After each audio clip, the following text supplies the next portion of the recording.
Hello दोस्तों, नमस्कार, आदाब, सत श्री अकाल, अस्सलाम वालेकुम। मैं सद्दाम। दोस्तों, आज हम पढ़ेंगे सिकंदर के आक्रमणों के बारे में। दोस्तों, पहली क्लास में मैंने आपको फारसी आक्रमणों के बारे में समझाया था और आज का जो हमारा टॉपिक है वो है सिकंदर के आक्रमण, या हम ये कहें भारत पर यूनानी आक्रमण, क्योंकि जिनकी शुरुआत सिकंदर के समय से होती है।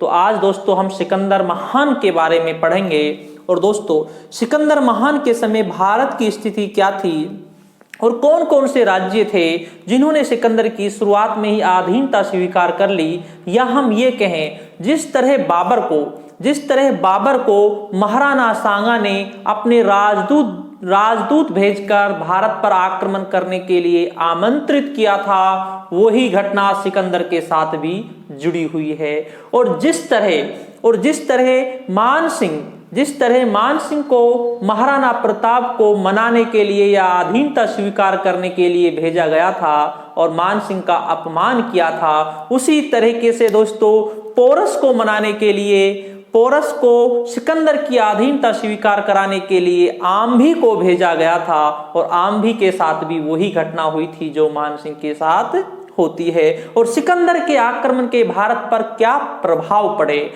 और सिकंदर के आक्रमण के समय भारत की क्या स्थिति थी, इन सभी के बारे में दोस्तों आज की क्लास में हम समझेंगे। सिकंदर का आक्रमण, सिकंदर का भारत पर आक्रमण।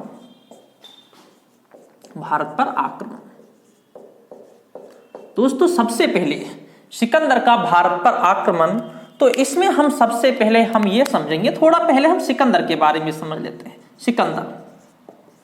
सिकंदर दोस्तों, जो सिकंदर महान थे, सिकंदर महान फिलिप द्वितीय के पुत्र थे। किसके पुत्र थे? फिलिप द्वितीय के पुत्र थे।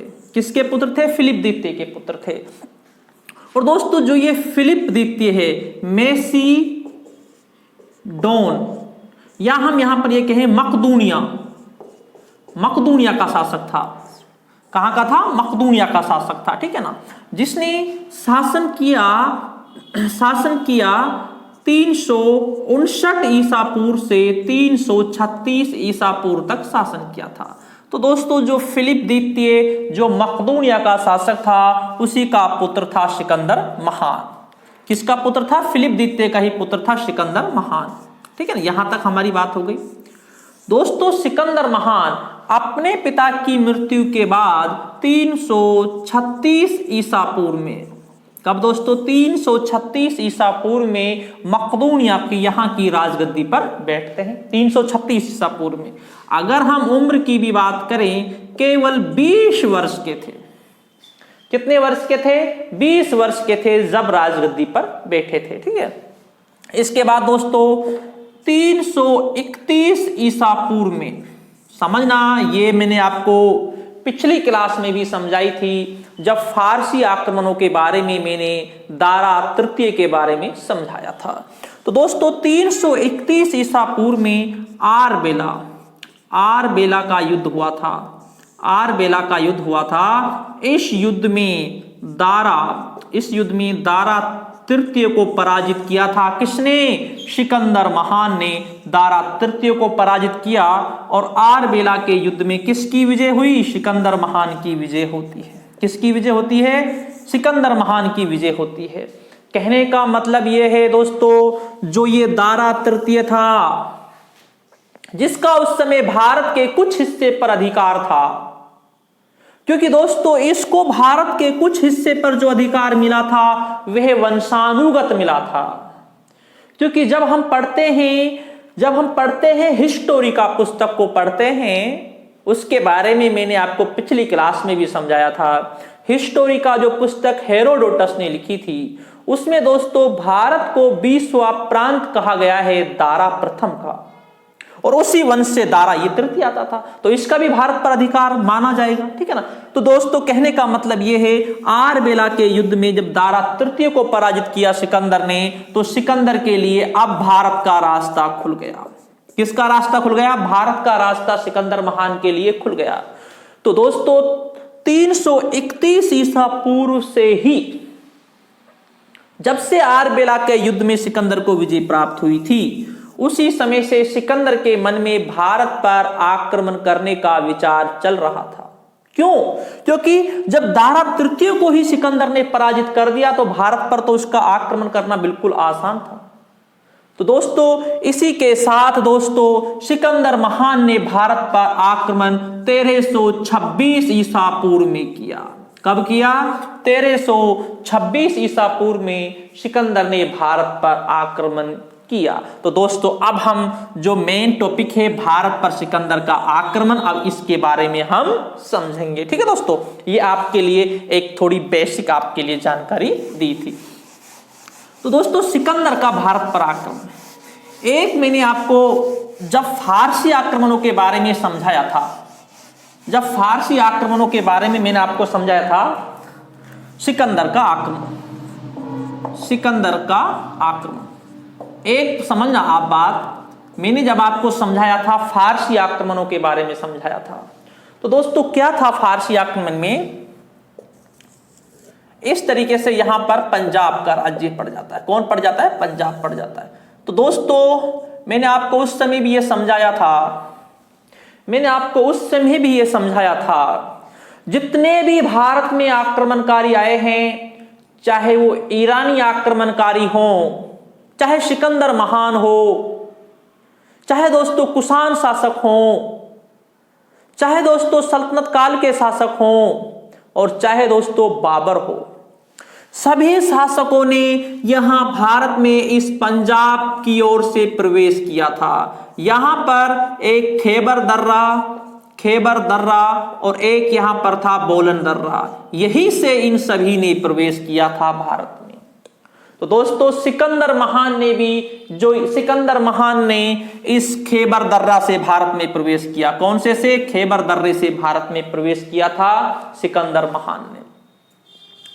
क्योंकि दोस्तों जो ये खैबर दर्रा है ये पंजाब में स्थित है, वर्तमान में जो ये पंजाब है ये पाकिस्तान में स्थित है।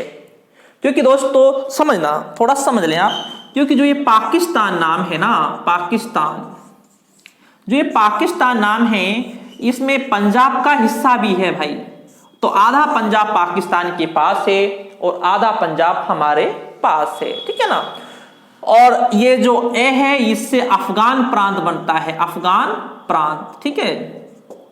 कैसे क्या बनता है? कश्मीर बनता है। कश्मीर का भी हिस्सा पाकिस्तान के पास है। ये आई साइलेंट का काम करता है। शाह से सिंध बनता है। क्या बनता है? सिंध बनता है। तान से बनता है बलूचिस्तान बनता है। क्या बनता है? बलूचिस्तान बनता है। कहने का मतलब ये है जो ये पाकिस्तान अलग देश बनता है, इसमें दोस्तों 5 प्रांतों को शामिल किया गया था। कितने प्रांतों को शामिल किया गया था? 5 को।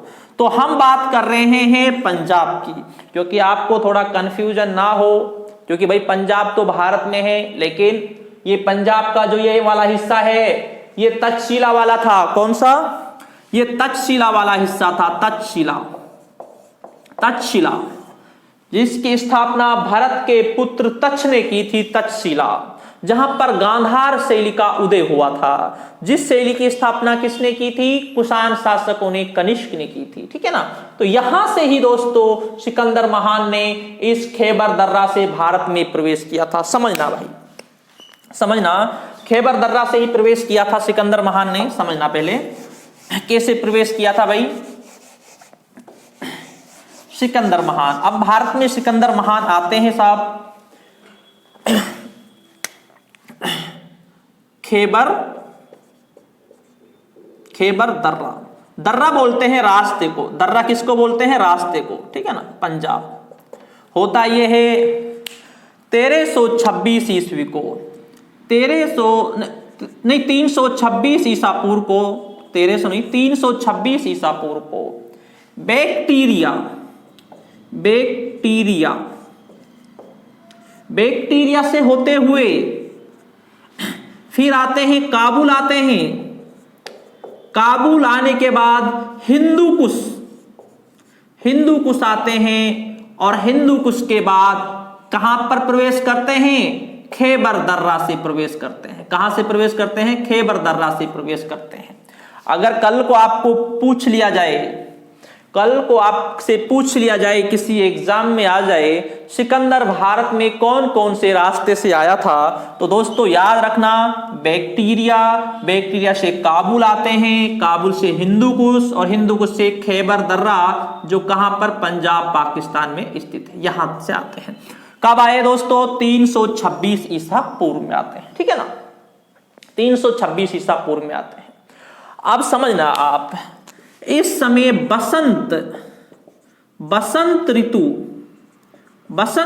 के बाद आते हैं, बसंत ऋतु के बाद चलते हैं, कहां से? बैक्टीरिया से चलते हैं, ठीक है ना। अब दोस्तों होता क्या है, सबसे बड़ी बात यह है, अगर हम अपना देश का इतिहास उठाकर देखें, चाहे हम आज से 326 ईसा पूर्व अर्थात आज से 2300 साल पहले का इतिहास देखें, चाहे उसके बाद कुषाण काल का देखें, चाहे उसके बाद अरब आक्रमण के समय का देखें, चाहे उसके बाद तुर्क आक्रमण के समय का देखें, चाहे हम देखें मुगल आक्रमण के समय का देखें, और चाहे अंग्रेज आक्रमण के समय का देखें, तो दोस्तों भारत के शासकों में एकता बिल्कुल नहीं थी। सबसे बड़ी बात थी आपसी फूट, और यहां पर भी आपसी फूट की झलक देखने के लिए मिलेगी, ठीक है ना। दोस्तों सिकंदर ने प्रवेश किया, जैसे ही सिकंदर ने प्रवेश किया, हिंदूकुश के पास प्रवेश किया, अर्थात हम कह सकते हैं तक्षशिला के पास प्रवेश किया, ठीक है ना।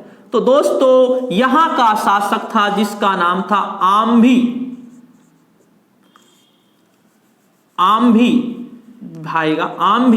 तो दोस्तों ये जो आम्भी था, आम्भी इसके पास जाते हैं सिकंदर के पास, और आम्भी ने क्या कर लिया? सिकंदर की अधीनता स्वीकार कर ली, बिना युद्ध करे ही अधीनता स्वीकार कर ली।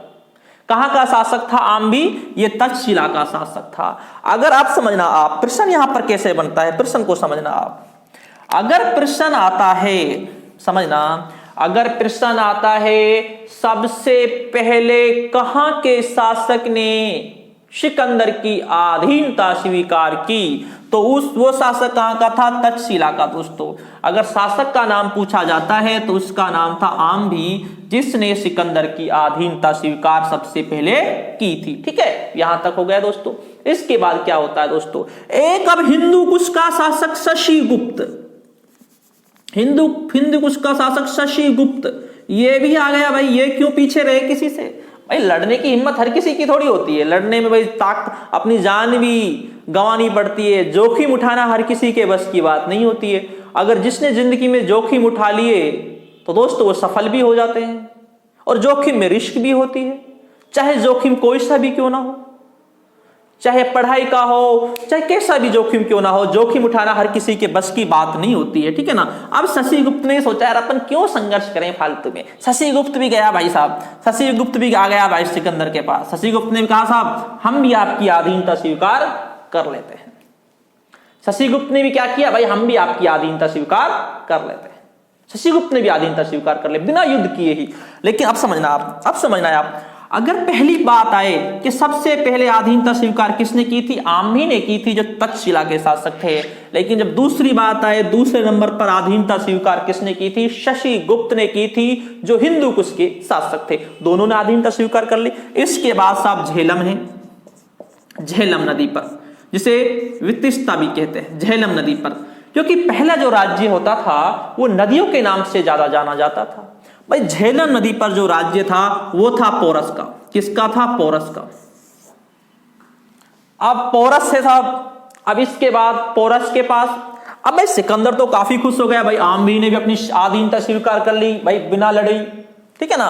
अब शशिगुप्त ने भी अपनी अधीनता स्वीकार कर ली भाई बिना लड़ाई, ठीक है ना। अब साहब ये था पोरस। अब क्या होता है, पोरस के पास अपना राजदूत भेजा, किसने? सिकंदर ने। भाई पोरस से पूछा बता भाई क्या इरादा है तेरा, अधीनता स्वीकार करेगा या युद्ध करेगा, ठीक है ना। भाई पोरस ने कहा भाई अधीनता तो अपन स्वीकार नहीं करेंगे, अब हम जो मुकाबला करेंगे वो युद्ध के मैदान में ही मिलेंगे हम। तो क्या हो गया भाई, युद्ध के मैदान में ही मिलेंगे साहब।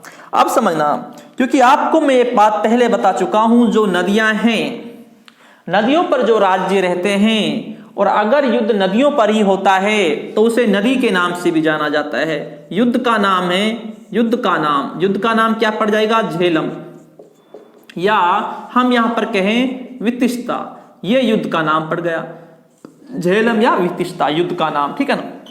किस किस के मध्य होता है ये युद्ध? होता है सिकंदर और किसके मध्य होता है? पोरस के मध्य होता है। सिकंदर और पोरस के मध्य युद्ध हुआ झेलम नदी का, जिसे वितिष्ठा युद्ध भी कहा जाता है।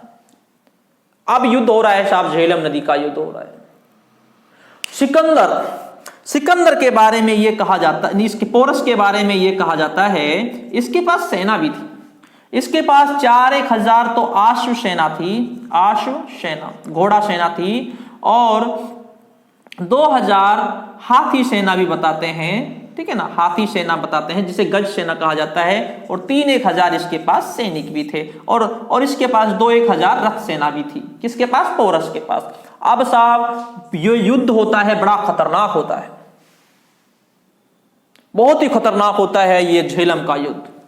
पोरस युद्ध के मैदान में लड़ते हैं साहब। इसके बाद क्या होता है? पोरस के सैनिक थे, इसके पीछे क्या था? ये झेलम नदी है भाई, ये है झेलम नदी, ठीक है ना, या हम कहें इस तरीके से, ये है झेलम नदी भाई, ठीक है ना, झेलम नदी जा रही है भाई। ये हो गया पूरब हो गया, ये हो गया पश्चिम हो गया, ठीक है ना। पूरब में किसकी सेना थी भाई? पोरस की सेना थी। किसकी सेना थी पूरब में? पोरस की थी। और पश्चिम में किसकी सेना थी? सिकंदर की थी भाई, सिकंदर की सेना थी भाई। अब ये जो सेना है, ये नदी के पश्चिम में सिकंदर महान की सेना रुकी हुई है, और पूरब में पोरस की सेना ठहरी हुई है, ठीक है भाई। युद्ध हो रहा है साहब, ये नदी है। अब सेना इधर उधर है। अब बारिश चालू हो जाती है, बहुत भयंकर बारिश होती है। उसके बाद जो जमीन है वो थोड़ी दलदली हो जाती है भाई, बारिश ज्यादा होती है, थोड़ी जमीन लूज हो जाती है, दलदल हो जाता है उसमें, ठीक है ना। उसके बाद दोस्तों बारिश, एक बार क्या हुआ, एक दिन पहले बारिश में थोड़ी लंबी लंबी चला करती थी भाई। ऐसा थोड़ी है कि एक दिन की बारिश जैसा आजकल तो बस थोड़ी देर बारिश आई बस चले गए, ठीक है, ऐसा नहीं थी, पहले अच्छी बारिश होती थी। तो एक दिन भयंकर बारिश हुई, और पोरस ने कोई ये उम्मीद भी नहीं थी पोरस को कि सिकंदर की सेना पार कर लेगी। सिकंदर की सेना ने क्या किया? इस नदी को, झेलम नदी को पार कर लिया। किसको पार कर लिया? झेलम नदी को पार कर लिया भाई, बारिश में ही, भयंकर बारिश में। अब आप समझना, जो ये हैं अपने जो भारतीय जो सैनिक हैं, ये क्या क्या रखते थे? ये तो उनका तो वही चले आ रहे थे भाई, तीर आ रही थी, तीर कमान होती थी, ठीक है ना, जो, और धनुष होता था। क्या होता था? धनुष होता था, धनुष होता था, तीर थी, यही हथियार थे इनके तो, ठीक है ना, अपने सैनिकों के। अब साहब इसने, सिकंदर ने इसको क्रॉस कर लिया। अब जमीन दलदली हो गई। अब जो धनुष थे उन्हें जमीन में भी नहीं रख सकते, तीरों को भी जमीन में नहीं रख सकते भाई। अब देखो दिक्कत थी भाई पोरस के लिए, जमीन में नहीं रख सकते। इसके बाद दोस्तों सिकंदर की सेना ने आक्रमण किया, और सिकंदर की जो सेना थी ना, इसके पास जो आश्व सेना बहुत ताकतवर थी, अर्थात सिकंदर की जो घुड़सवार थी वो बहुत अच्छी थी भाई। इसके पास क्या थे? इसके पास थे गज सेना थी, हाथी सेना थी भाई। इतनी हाथी सेना, हाथी इतने संभालता इधर से तो भाई घोड़ा स्पीड से आकर अटैक कर देता था, ठीक है ना। तो अब क्या होता है, धनुष थे, धनुष को नीचे नहीं रख सकते थे। तो इसके बाद दोस्तों जो सिकंदर की सेना से दोस्तों पोरस के सैनिक धीरे धीरे खत्म होते गए, और दोस्तों ये जो पलड़ा था ये भारी होता गया, किसका? सिकंदर महान का। और इस युद्ध में दोस्तों जो सिकंदर जो महान है, इसकी सेना की विजय हो गई। लेकिन फिर भी समझना, विजय की कगार पर सिकंदर पहुंच चुका है, लेकिन फिर भी पोरस अभी भी युद्ध कर रहा है मैदान में। पोरस अभी भी युद्ध के मैदान में डटा हुआ है साहब, वीरता के साथ लड़ रहा है। इसके बाद होता यह है, जो आम्भी था, आम्भी किसके साथ था? सिकंदर के साथ था। आम्भी को भेजा पोरस के पास। किसको भेजा? आम्भी को भेजा पोरस के पास भाई, इसको अधीनता स्वीकार करने के लिए मना लिया जाए। आम्भी आया पोरस के पास और कहा भाई अधीनता स्वीकार कर लीजिए। आप किसकी? आप अधीनता स्वीकार कर लीजिए सिकंदर की। किसकी? सिकंदर की आप अधीनता स्वीकार कर लीजिए। तो दोस्तों होता क्या है, पोरस को बहुत भयंकर गुस्सा आया और दोस्तों पोरस को गुस्सा आया और पोरस ने, क्योंकि ये धर्म विरुद्ध मान लिया गया था, क्योंकि भाई एक अपने राज्य के शासक के खिलाफ दूसरे का साथ दे रहा है, धर्म विरुद्ध मान लिया गया था ये। और दोस्तों पोरस ने इसके ऊपर धनुष का वार किया, जो एक सिक्के में दिखाया भी गया है, एक सिक्के में दिखाया भी गया है, धनुष का वार किया। किसके ऊपर? आम्बी के ऊपर, ठीक है ना। और दोस्तों आम्बी से नहीं माना, ठीक है ना। तो आम्बी के कहने पर अधीनता बिल्कुल स्वीकार नहीं की। बाद में दोस्तों क्या करता है, सिकंदर ने बाद में पोरस के मित्र को ही पोरस के पास भेजा अधीनता स्वीकार करने के लिए। और बाद में दोस्तों सिकंदर ने पोरस ने अधीनता स्वीकार कर ली। किसकी? सिकंदर की पोरस ने अधीनता स्वीकार कर ली। पोरस की हाथों में हथकड़ियां लगा दी गई और उसके बाद पोरस को लाया गया किसके पास? सिकंदर के पास लाया गया। और उसके बाद होता यह है, सिकंदर ने पोरस से पूछा बता भाई तेरे साथ क्या व्यवहार किया जाए, तुम्हारे साथ कैसा सलूक किया जाए, या तुम्हारे साथ कैसा व्यवहार करें हम। तो दोस्तों पोरस ने क्या कहा, इस लाइन को आप समझना। पोरस ने कहा जैसे एक शासक दूसरे शासक के साथ व्यवहार करता है उसी तरीके का मेरे साथ व्यवहार किया जाए। ये बात सुनकर दोस्तों सिकंदर को बहुत अच्छा लगा और सिकंदर को लगा वाकई ये एक बहुत बड़ा वीर है। और सिकंदर ने पोरस की वीरता के बारे में भी बताया था, कि वाकई तुम बहुत वीर हो। तो दोस्तों सिकंदर को यह बात बहुत अच्छी लगी और सिकंदर ने पोरस का जो साम्राज्य था उसे वापस लौटा दिया। और वापस लौटाने के साथ साथ उसमें और भी राज्य जोड़ दिया गया और वो पोरस को लौटा दिया गया।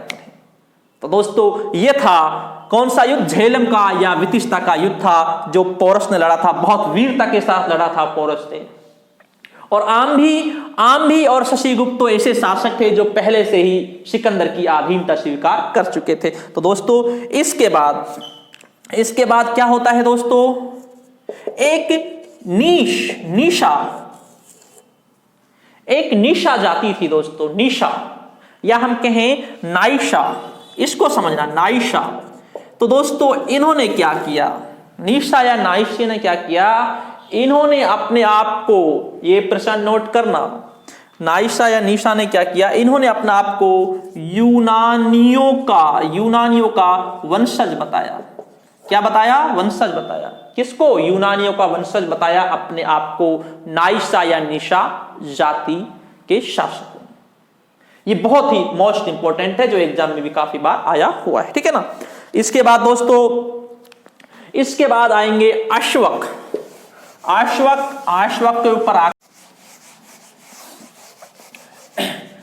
इसके बाद एक अश्वक जाति है, उसके ऊपर आक्रमण किया जाता है।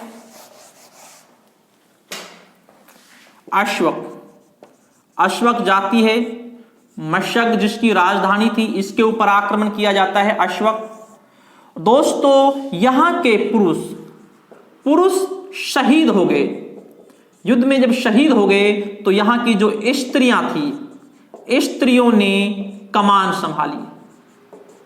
क्लोओफिस के नेतृत्व में इन्होंने यहां की रानी के नेतृत्व में यहां के स्त्रियों ने कमान संभाली। और एक प्रश्न आप याद रखना, यह प्रश्न काफी बार आता है, कहां की महिलाओं ने सिकंदर महान से संघर्ष किया या युद्ध किया, यह काफी बार प्रश्न आता है। तो कहां की थी? अश्वक की महिलाएं थी जिन्होंने सिकंदर से संघर्ष किया और युद्ध किया। और बाद में एक बात अब यहां पर आप याद रखना, सिकंदर के ऊपर एक बहुत बड़ा जो धब्बा है वो ये है कि यहां की महिलाओं को भी सिकंदर महान ने कत्ल करा दिया। यहां की महिलाओं को भी बहुतों को मारा गया था। ये था अश्वक, ठीक है ना। इसके बाद दोस्तों,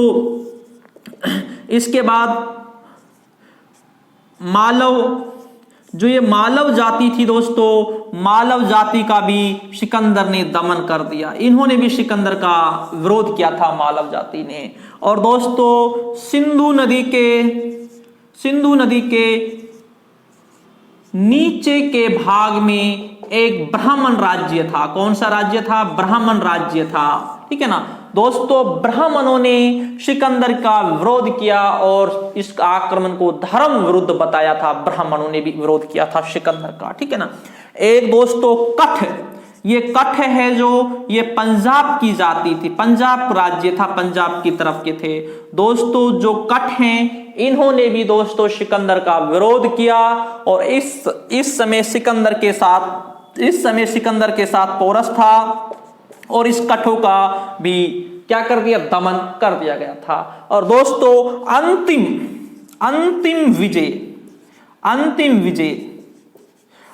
विजय थी पाटल दोस्तों। यहां पर दोस्तों सबसे पहले तो समझना,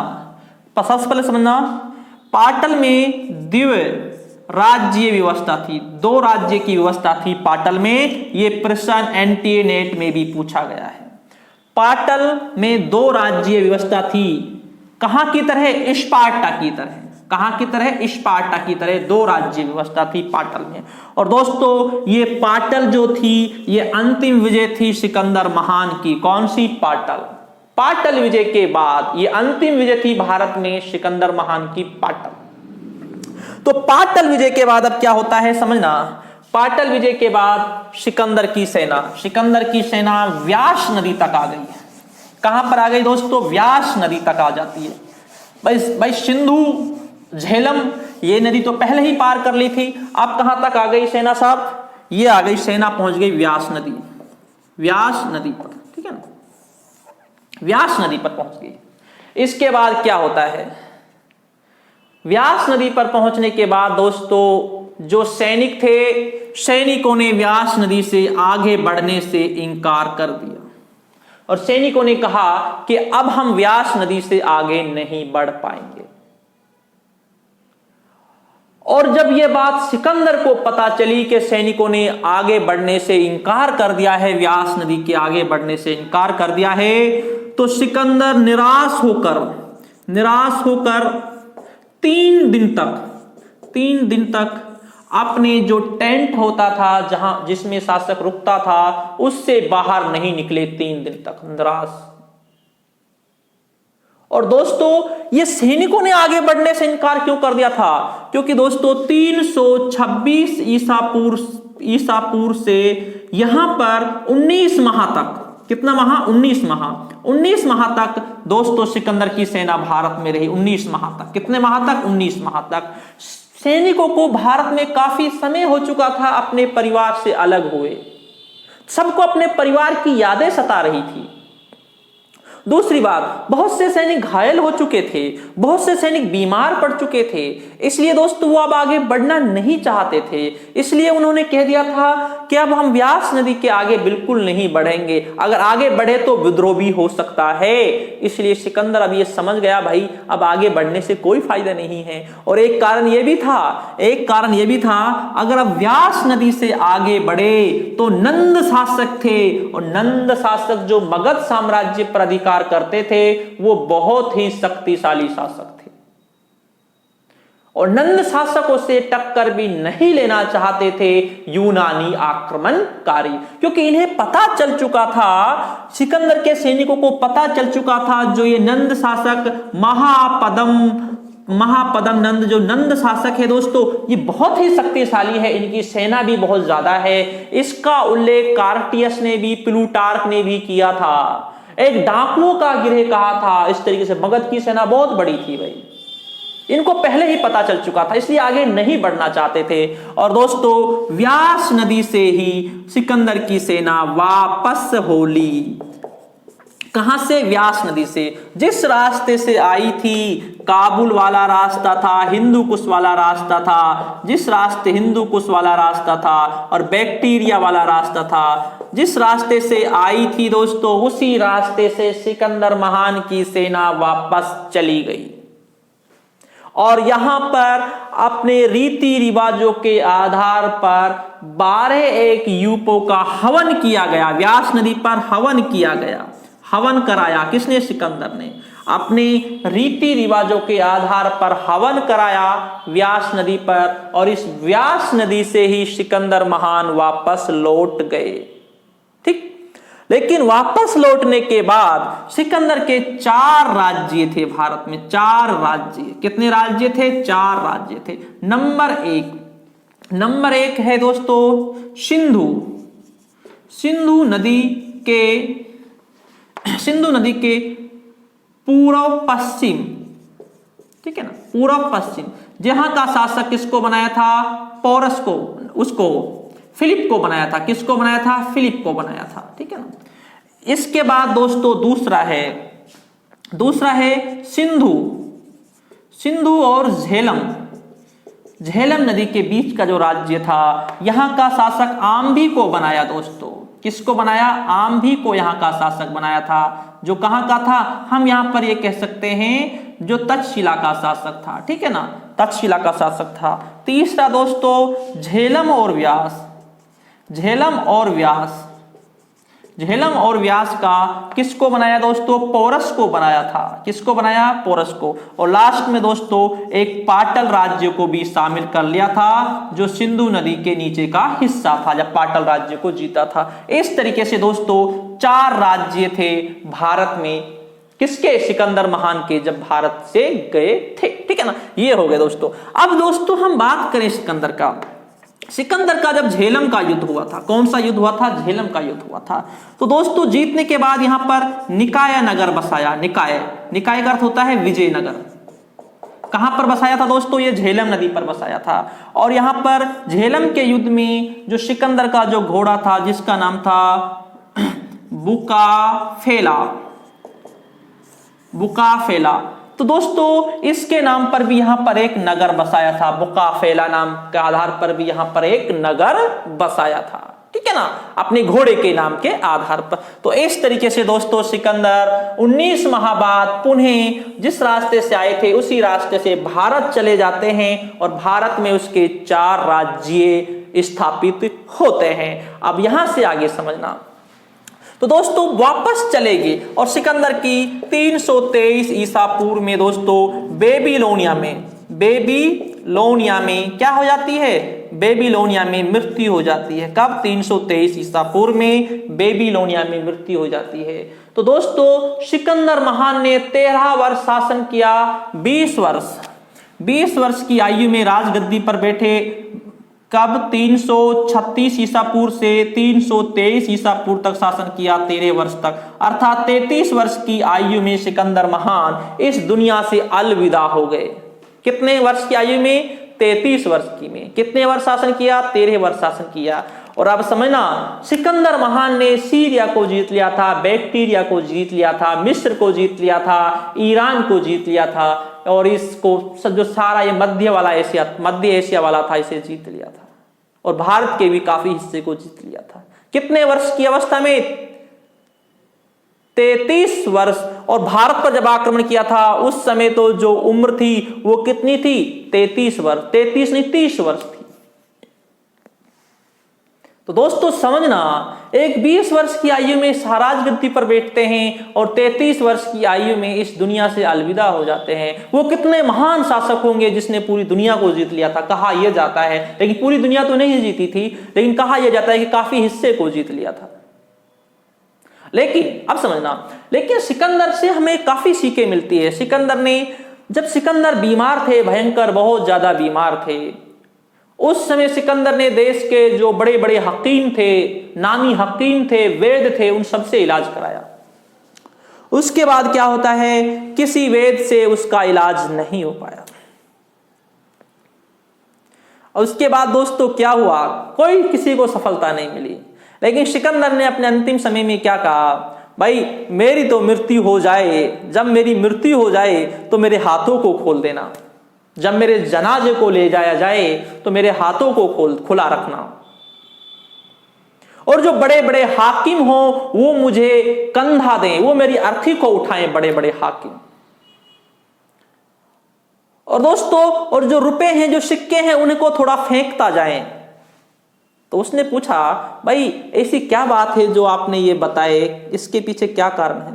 तो दोस्तों सिकंदर महान ने कहा कि मेरे हाथों को इसलिए खुला छोड़ देना क्योंकि जब इंसान इस दुनिया से अलविदा होता है तो उसके पास कुछ नहीं होता, वो केवल खाली हाथ जाता है।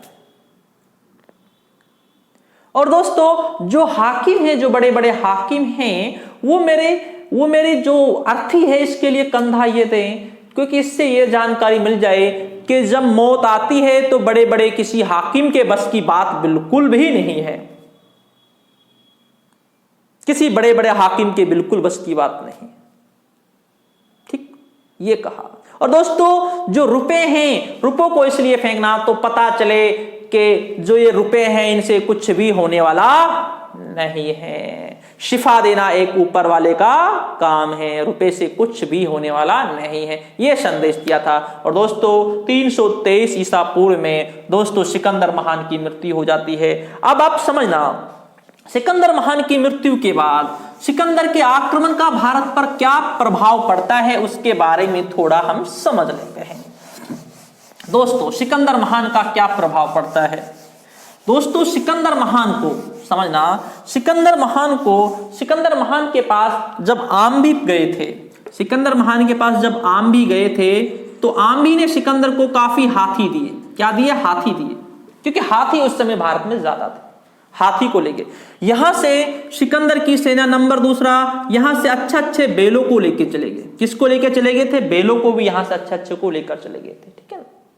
और यहां से दोस्तों जो यहां से ज्योतिष थे, ज्योतिषों को लेकर भी गए थे, लेकिन एक ज्योतिष था जिसका नाम था मंडप। उन्होंने कहा था, उनके पास भी आया था आमंत्रण भाई ले जाने के लिए। उसने कहा था कि मेरे यहां से किसको लेकर जा सकते हैं? सिर को लेकर जा सकते हैं, लेकिन मैं यहां से नहीं जा सकता। ठीक है ना। इसके बाद दोस्तों यहां से दोस्तों सोना चांदी को तो लेकर जाते ही हैं। ठीक है ना। और यहां पर दोस्तों यहां पर क्या प्रभाव पड़ा? यहां पर दोस्तों प्रभाव क्या पड़ा? कहा जाता है दोस्तों प्लूटार्क ने कहा है सिकंदर के आक्रमण के बाद यहां पर बड़े बड़े नगरों का निर्माण हुआ। किसके अनुसार? प्लूटार्क के अनुसार। ठीक है ना। लेकिन दोस्तों स्मिथ ने यह कहा है कोई प्रभाव नहीं पड़ा। किसने कहा है? स्मिथ ने, विसेंट स्मिथ ने यह कहा था कि सिकंदर के आक्रमण का भारत पर कोई भी प्रभाव नहीं पड़ा। ठीक है ना। अगर हम रोमिला थापर की बात करते हैं, रोमिला थापर ने क्या कहा है? रोमिला थापर ने कहा है ना कोई राजनीतिक प्रभाव पड़ा, ना कोई सैनिक प्रभाव पड़ा, कोई प्रभाव नहीं पड़ा। ठीक है ना। आक्रमण का कोई प्रभाव नहीं पड़ा। लेकिन दोस्तों अशोक ने जो अपने स्तंभ लेखों पर जो मूर्तियां बनाई थी, जो कला थी, वो कहीं हद तक सिकंदर के यूनानियों से प्रभावित थी। ये भी कहा जाता है कि यूनानियों से प्रभावित थी। अगला प्रभाव क्या था दोस्तों? छोटे छोटे